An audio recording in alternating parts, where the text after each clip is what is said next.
નમસ્કાર મિત્રો, વિડીયોમાં તમારું સ્વાગત છે। જી હા મિત્રો, અત્યારે હાલ મોટા અને મહત્વના સમાચાર સામે આવી રહ્યા છે। તો મિત્રો, સમાચારમાં વાત કરીએ તો ઉત્તરાખંડના ચંપાવત જિલ્લામાં શુક્રવારે વહેલી સવારે એક મોટો અને કરુણ માર્ગ અકસ્માત સર્જાયો હતો। લગ્ન સમારોહમાંથી પરત ફરી રહેલા જાનાઈઓને લઈ જતી એક બોલેરો કાર રાષ્ટ્રીય ધોરીમાર્ગ પર બારાકોટ નજીક ઊંડી ખીણમાં ખાબકતા 5 લોકોના ઘટના સ્થળે જ મોત નીપજ્યા છે, જ્યારે 5 અન્ય વ્યક્તિઓ ગંભીર રીતે ઇજાગ્રસ્ત થયા છે। આ દુર્ઘટના ત્યારે બની જ્યારે ચંપાવતના પાર્ટી બ્લોકમાં બલાતારી ગામથી એક લગ્ન સરઘસ ગણાઈને ગંગોલી શેરાઘાટ પરત ફરી રહ્યું હતું, ત્યારે બારાકોટા નજીક બાગદર વિસ્તારમાં કાર અચાનક ઊંડી ખીણમાં ખાબકી હતી। અકસ્માતમાં 5 લોકોના જ ઘટના સ્થળે જ મોત થયા છે।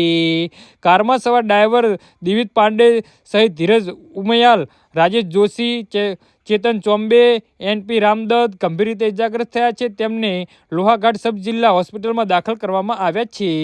જી હા મિત્રો, તો આના વિશે તમારું શું કહેવું છે તો નીચે અમારી કમેન્ટ બોક્સમાં જરૂરથી જણાવજો અને અમારી યુટ્યુબ ચેનલને સબસ્ક્રાઈબ કરવાની ભૂલતા નહીં। ધન્યવાદ।